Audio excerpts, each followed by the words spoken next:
नमस्कार साथियों, class 12th chemistry सतह रसायन वाला चैप्टर चल रहा है और इस चैप्टर में आज हम डिस्कस करेंगे ब्राउनी गति, टिंडल प्रभाव के बारे में और विद्युत कण संचलन प्रभाव क्या है। इन तीनों चीज़ों के बारे में आज डिस्कस करेंगे। इस यूनिट के इस चैप्टर के अगर आपको बाकी वीडियोस देखने हैं तो आप प्लेलिस्ट में जाइए, वहाँ पर आप जो है सभी वीडियो सिस्टमेटिक देख सकते हैं। और अगर आपको नोट्स की रिक्वायरमेंट हो तो डिस्क्रिप्शन में मैं अपने मोबाइल नंबर दे दूंगा, वहाँ पर व्हाट्सएप नंबर पर आप कांटेक्ट कर सकते हो नोट्स के लिए। वहाँ से आप नोट्स के बारे में बात कर सकते हो। तो साथियों, सरफेस केमिस्ट्री में आज हम बात कर रहे हैं ब्राउनी गति और टिंडल प्रभाव के बारे में। ये दोनों टॉपिक बहुत ज़्यादा इम्पोर्टेंट हैं। साथियों, कई दिनों से जो है वीडियो नहीं आ पाया है। 8-10 दिन में आज जो है ये वीडियो बन पा रहा है, क्योंकि मेरा स्वास्थ्य ठीक नहीं होने के कारण मैं वीडियो नहीं बना पाया। अब थोड़ा स्वास्थ्य ठीक है तो अब कोशिश करूँगा कि आपको रोज़ अल्टरनेट वीडियो आपको मिलता रहे। तो बात करें ब्राउनी गति के बारे में, तो इसमें अपनों ने सरफेस केमिस्ट्री वाले चैप्टर में अपनों ने कोलाइडी पार्टिकल के बारे में पढ़ लिया। कोलाइडी पार्टिकल का साइज़ क्या होता है इसके बारे में बात कर लिए। तो अब जो कोलाइडी पार्टिकल के बारे में ही अपन डिस्कस करते हैं। तो कोलाइडी पार्टिकल की जो गति जो होती है, उस कोलाइडी पार्टिकल की गति को, मोशन को, गति को जो है रॉबर्ट ब्राउन ने देखा कि कोलाइडी पार्टिकल किस तरह से गति करते हैं। तो रॉबर्ट ब्राउन साहब ने, जो वैज्ञानिक हैं, उनके नाम के आधार पर कोलाइडी पार्टिकल की गति को कहा ब्राउनी गति। क्या कहा? ब्राउनी गति। मतलब रॉबर्ट ब्राउन जो है वैज्ञानिक है, साइंटिस्ट हैं, उनके नाम के आधार पर कोलाइडी पार्टिकल की गति का नाम दे दिया। क्या दे दिया? ब्राउनी गति। कहें कि जो आपने पहले सुना होगा, कोलगेट जो होता है टूथब्रश का एडवर्टाइज आता था, उसमें लिखा हुआ था कोलगेट जिगजैग, है ना। ब्रश जो है इस टाइप से, ब्रश इस तरीके से रहता है और उसको कह दिया ये कोलगेट जिगजैग। मतलब जिगजैग मतलब ये जो है इसको क्या कह रहे हैं अपन? जिगजैग। ये इस तरीके से इसको क्या कह रहे हैं अपन? जिगजैग। ये जिगजैग है, ठीक है। क्या है? जिगजैग। जिगजैग। तो जिगजैग गति, टेढ़ी मेढ़ी गति, बेतरतीब गति, मतलब जो कोलाइडी पार्टिकल हैं वो कैसे भी गति कर रहे हैं। जैसे यहाँ कोलाइडी पार्टिकल यहाँ से शुरुआत करी, उसने गति करना ऐसे गया, फिर ऐसे गया, फिर ऐसे गया, फिर ऐसे गया, फिर ऐसे गया, फिर ऐसे गया, फिर ऐसे गया, फिर ऐसे गया, फिर ऐसे गया। तो ये कैसे भी गति, आपको इसमें कैसे भी डायग्राम बनाओ कोई दिक्कत नहीं, चाहे ऐसे बनाओ या ऐसे बनाओ, कोई गलत नहीं करेगा। मतलब कोलाइडी पार्टिकल की जो गति है वो जिगजैग गति होती है, बेतरतीब गति होती है। वो एक फिक्स्ड डायरेक्शन में गति नहीं करते हैं। तो कोलाइडी पार्टिकल की गति को रॉबर्ट ब्राउन ने बताया था, कोलाइडी पार्टिकल की गति के बारे में। इसलिए इस गति को क्या कहते हैं? ब्राउनी गति भी कहते हैं। क्या कहते हैं भैया? ब्राउनी गति। तो कोलाइडी विलयन का सूक्ष्मदर्शी से निरीक्षण करने पर यह देखा जाता है कि कोलाइडी कण सदैव विभिन्न दिशाओं में बेतरतीब जिगजैग तरीके से गति करते रहते हैं। विभिन्न दिशाओं में जिगजैग तरीके से गति करते रहते हैं। इस गति को आविष्कारक के नाम पर ब्राउनी गति कहते हैं। एग्जाम्पल, आपने पुराने जो कवेलू वाले मकान है, कच्चे मकान रहते हैं, हमारे बचपन में तो गांव में जो है कच्चा मकान था, तो वहाँ पर थोड़ा सा बचपना था, तो उस वहाँ से जो एक लाइट की बीम आती थी, उसमें धूल के कण तैरते हुए दिखते थे। धूल के पार्टिकल्स छोटे छोटे तैरते हुए दिखते थे। तो घर में जो कवेलू में कई सारे जो प्रकाश की बीम आती थी, वहाँ पर हम देखते थे और उनको पकड़ने की कोशिश भी करते थे। ठीक है, थोड़ा यूँ पकड़ने की कोशिश करते थे। तो वहाँ पर हमको दिखते थे धूल के कण तैरते हुए दिखते थे। तो जो धूल के कण जो हैं, जो तैरते हुए दिखते हैं, वो एक तरह से कोलाइडी पार्टिकल की साइज ही है, वो एक तरह से कोलाइडी पार्टिकल ही है। तो यहाँ लिखा हुआ एग्जाम्पल कि अंधेरे कमरे में एक छिद्र के द्वारा प्रकाश की किरण देखने पर धूल के कण वायु में इधर उधर घूमते हुए, तैरते हुए दिखाई देते हैं। इसी प्रकार जल में थोड़ा सा लाइकोपोडियम पाउडर डाल दे, वाटर के अंदर थोड़ा सा, जल के अंदर जल में थोड़ा सा लाइकोपोडियम पाउडर डालने पर उसके कण क्या होंगे? इधर उधर चलेंगे। डालते ही इधर उधर चलेंगे। या फिर जो परागकण होते हैं, छोटे फूल के ऊपर जो पार्टिकल होते हैं परागकण, उनको भी अगर वाटर में डालोगे तो वो भी इधर उधर जिगजैग गति करेंगे। ठीक है, तो इसी प्रकार जल में थोड़ा सा लाइकोपोडियम पाउडर डालने पर उसके कण इधर उधर चलते दिखाई पड़ते हैं। यह भी ब्राउनी गति का एग्जाम्पल है। ब्राउनी गति का ये डायग्राम है, किसका है ये चित्र, किसका है, ये वाला चित्र है भैया ब्राउनी गति का। टेढ़ी मेढ़ी गति, ब्राउनी गति। ओके, ब्राउनी गति। ब्राउनी गति कोलाइडी कणों का असममित आकार होने के कारण उन पर विलायक के अणुओं द्वारा असमान रूप से टक्करों के फलस्वरूप उत्पन्न होती है। विलायक के अणुओं द्वारा असमान रूप से टक्करों के फलस्वरूप उत्पन्न होती है। ताप बढ़ाने से ब्राउनी गति बढ़ती है। जैसे जैसे टेम्परेचर बढ़ाएंगे, जैसे जैसे टेम्परेचर बढ़ाएंगे, माना कि इसके अंदर कोलाइडी पार्टिकल है, इसमें विलायक के पार्टिकल विलायक हैं और विलायक के अंदर जो है जो कोलाइडी पार्टिकल है, तो ये जो है टेम्परेचर जब बढ़ाएंगे तो इनकी जो गति है, कोलाइडी कण की जो गति है वो क्या होगी, बढ़ेगी, इंक्रीज होगी, बढ़ती जाएगी। समझ रहे होंगे। तो कोलाइडी कणों ताप बढ़ाने पर ब्राउनी गति क्या होती है, बढ़ती है। यहाँ पर एक बार और समझ लेते हैं। ब्राउनी गति कोलाइडी कणों का असममित आकार होने के कारण होती है। जो भी कोलाइडी पार्टिकल होते हैं उनके असममित मतलब फिक्स्ड टाइप नहीं रहता, उनका आकार फिक्स नहीं रहता। असममित आकार के कारण उन पर विलायक के अणुओं द्वारा, जो विलायक के पार्टिकल रहेंगे उसके अंदर विलायक के अणुओं द्वारा असमान रूप से टक्करों के फलस्वरूप उत्पन्न होती हैं और ताप बढ़ाने से ब्राउनी गति क्या होती है भैया, बढ़ती है। समझ लिया। अब ब्राउनी गति तो बस सिर्फ अपनों ने क्या बात करी, ब्राउनी गति भैया रॉबर्ट ब्राउन साहब ने इसकी गति की खोज की थी। इस आधार पर कोलाइडी कणों की जो गति को क्या कहा, ब्राउनी गति कहा और जिगजैग गति कह सकते हैं आप। अब है टिंडल इफेक्ट। टिंडल प्रभाव क्या होता है, ये भी अपन कोलाइडी पार्टिकल के लिए ही पढ़ेंगे। तो क्या होता है टिंडल इफेक्ट, क्या है, जैसे यहाँ पे कोई शॉर्ट्स ऑफ लाइट अपन भेज रहे हैं, तो एक तो है वास्तविक विलयन, एक आपके सामने ट्रू सॉल्यूशन मतलब वास्तविक विलयन। वास्तविक विलयन मतलब उसके अंदर कोलाइडी पार्टिकल नहीं अवेलेबल है। ठीक है, ये है वास्तविक विलयन, ट्रू सॉल्यूशन है। और ये है कोलाइडी सॉल्यूशन जिसमें कोलाइडी पार्टिकल प्रेजेंट है। तो कोलाइडी पार्टिकल का साइज क्या होता है, जो वास्तविक विलयन के जो पार्टिकल होते हैं उनसे थोड़ा बड़ा होता है कोलाइडी पार्टिकल का साइज। तो ये क्या होते हैं कि जो प्रकाश की किरणें हैं उनको क्या करते हैं, प्रकिरणित करते हैं, स्कैटरिंग करते हैं। स्कैटरिंग करने के कारण जो प्रकाश का मार्ग जो है वो क्या दिखाई देता है, दिखाई देने लगता है। और यहाँ पर जो आपको ये दिख रहा है ना, ये एक तरह से ये टिंडल कोण कहते हैं, इसको कहते हैं टिंडल कोण। और ये जो प्रकाश का मार्ग कहाँ पर दिखाई देगा भैया, समकोण पर।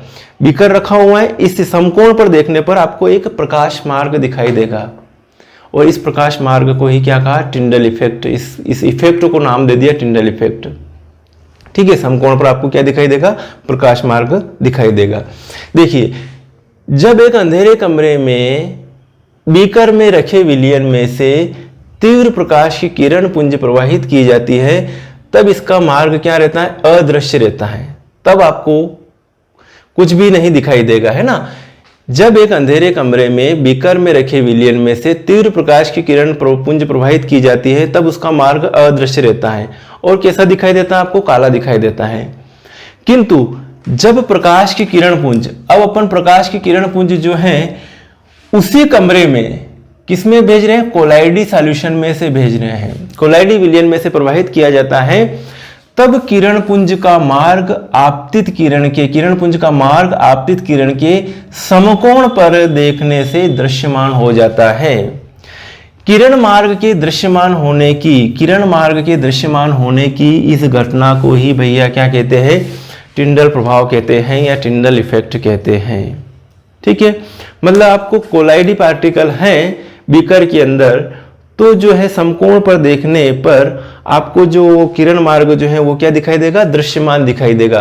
तो किरण मार्ग के दृश्यमान होने की घटना को ही अपन क्या कहेंगे, टिंडल इफेक्ट कहेंगे। लेकिन जब ट्रू सॉल्यूशन है, तो ट्रू सॉल्यूशन की कंडीशन में आप अगर देखोगे तो जो है प्रकाश मार्ग जो है, किरण मार्ग जो है दृश्यमान नहीं दिखाई देगा। ठीक है, समझ में आ गया। देखिए, टिंडल ने यह बताया कि बड़े आकार के कोलाइडी कण प्रकाश को विकिरणित कर देते हैं, स्कैटरिंग कर देते हैं, प्रकाश का विकिरणित कर देते हैं, जिसके कारण ये चमकने लगते हैं। टिंडल ने यह बताया कि बड़े आकार के कोलाइडी कण प्रकाश को विकिरणित कर देते हैं, जिसके कारण ये चमकने लगते हैं और प्रकाश का मार्ग दृश्यमान हो जाता है। विकिरणित प्रकाश की तीव्रता समकोण पर, विकिरणित प्रकाश की तीव्रता समकोण पर सबसे अधिक होती है, इसीलिए समकोण की बात करी है। इसलिए प्रकाश का मार्ग समकोण से देखने पर ही दृश्यमान होता है। आपने इसके अलावा और भी एग्जाम्पल देखे होंगे, जैसे कि अगर ये तो अभी मैं सादे बोर्ड पे पढ़ा रहा हूँ, अगर मैं प्रोजेक्टर पर पढ़ाऊंगा तो प्रोजेक्टर के पर्दे पर पड़ने वाले प्रकाश के मार्ग का दिखाई देना भी एक क्या है, टिंडल इफेक्ट ही है। प्रोजेक्टर के पर्दे पर पड़ने वाले प्रकाश के मार्ग का दिखाई देना टिंडल प्रभाव का एग्जाम्पल है। यहाँ धूल के कण प्रकाश का क्या कर रहे हैं, विकिरणन कर देते हैं। जो धूल के पार्टिकल हैं वो प्रकाश का विकिरणन कर देते हैं। तो ये है अपनों ने जो पढ़ा है। आकाश या समुद्र का नीला दिखाई देना भी टिंडल प्रभाव के कारण ही दिखाई देता है। कभी एग्जाम्पल के तौर पर अगर आए एग्जाम में तो आकाश या समुद्र का नीला दिखाई देना भी टिंडल प्रभाव के कारण ही है, क्योंकि जो धूल के पार्टिकल हैं वो प्रकाश को क्या कर देते हैं, प्रकिरणित कर देते हैं, स्कैटरिंग कर देते हैं, जिसके कारण जो है अपने को आकाश नीला दिखाई देता है और समुद्र का पानी भी क्या है, नीला दिखाई देता है। तो साथियों अभी जो है अपनों ने दोनों चीजें पढ़ ली अच्छे से, आप इसका स्क्रीनशॉट ले लीजिए। ब्राउनी गति, टिंडल प्रभाव। अब हम इसके बाद पढ़ते हैं विद्युत कण संचलन प्रभाव। हाँ तो साथियों ब्राउनी गति और टिंडल प्रभाव के बाद में हम बात करते हैं अब विद्युत कण संचलन की। तो साथियों जो कोलाइडी पार्टिकल होते हैं वो धनावेशित हो सकते हैं या फिर ऋणावेशित हो सकते हैं।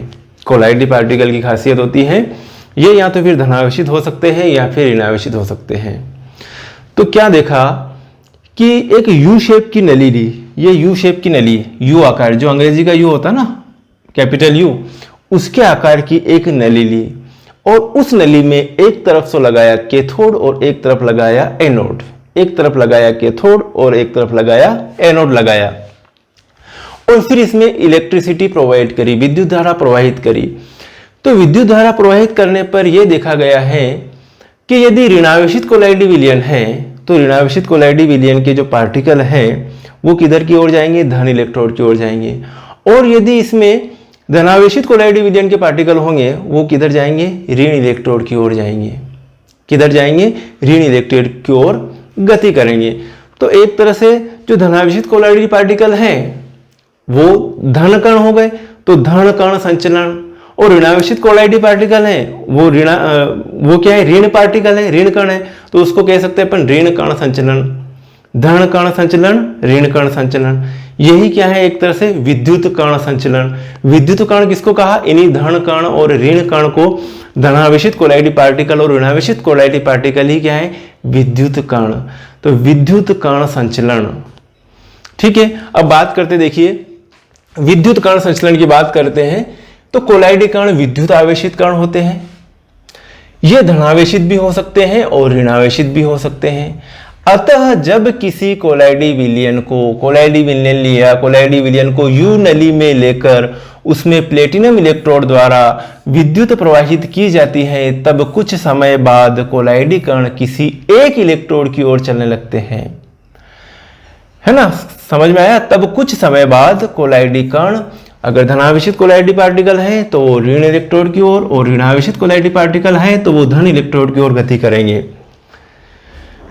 कुछ समय बाद कोलाइडी कण किसी एक इलेक्ट्रोड की ओर चलने लगते हैं। इलेक्ट्रोड पर पहुंचकर ये अपना आवेश इलेक्ट्रोड को देकर क्या हो जाते हैं, उदासीन हो जाते हैं। इलेक्ट्रोड पर पहुंचकर ये अपना आवेश किसको देंगे, आवेश इलेक्ट्रोड को दे देंगे। मतलब पॉजिटिव है ये इलेक्ट्रोड, पॉजिटिव इलेक्ट्रोड है तो पॉजिटिव नेगेटिव न्यूट्रल उदासीन हो जाएगा। ठीक है, समझ में आ रहा। इलेक्ट्रोड पर पहुंचकर ये अपना आवेश इलेक्ट्रोड को देकर उदासीन हो जाते हैं, कोलाइडी पार्टिकल उदासीन हो जाते हैं। और जैसे उदासीन हुआ कि वो क्या है, अवक्षेप में कन्वर्ट हो गए, ये अवक्षेप बन रहा है, अवक्षेप में परिवर्तित हो जाते हैं। विद्युत क्षेत्र के प्रभाव में कोलाइडी कणों के अभिगमन को, विद्युत क्षेत्र, सिंपल समझ में आ गया आपको कि विद्युत क्षेत्र के प्रभाव में कोलाइडी कणों के अभिगमन को विद्युत कण संचलन कहते हैं। मेरी बात आपको अच्छी तरह से समझ में आएगी। और विद्युत कण संचलन में अपन देखें धन कण संचलन और ऋण कण संचलन, मतलब धनावेशित कोलाइडी पार्टिकल का गति करना और ऋणावेशित कोलाइडी पार्टिकल का गति करना, किधर, विपरीत इलेक्ट्रोड की ओर। ठीक है, ऋणावेशित कोलाइडी पार्टिकल होंगे वो धन इलेक्ट्रोड की ओर गति करेंगे, और धनावेशित कोलाइडी पार्टिकल यदि ले रखे तो वो ऋण इलेक्ट्रोड की ओर गति करेंगे। कुछ कोलाइडी कण धनावेशित होते हैं, जैसे फेरिक हाइड्रोक्साइड। अब यदि फेरिक हाइड्रोक्साइड को कोलाइडी विलयन ले रखा आप लोगों ने, तो फेरिक हाइड्रोक्साइड के जो पार्टिकल हैं वो किधर की ओर गति करेंगे, वो गति करेंगे ऋण इलेक्ट्रोड की ओर। तो कुछ कोलाइडी कण धनावेशित होते हैं, जैसे फेरिक हाइड्रोक्साइड के कोलाइडी कण, और कुछ पदार्थों के कोलाइडी कण ऋण विद्युत आवेशित होते हैं, जैसे AS2S3। ठीक है, धातु सल्फाइड, आर्सेनिक सल्फाइड, AS2S3 के कोलाइडी कण। अब देखिए परिक्षेपण माध्यम, परिक्षेपण माध्यम यहाँ पे क्या है, ये है जल, क्या है, परिक्षेपण माध्यम है, परिक्षेपण माध्यम।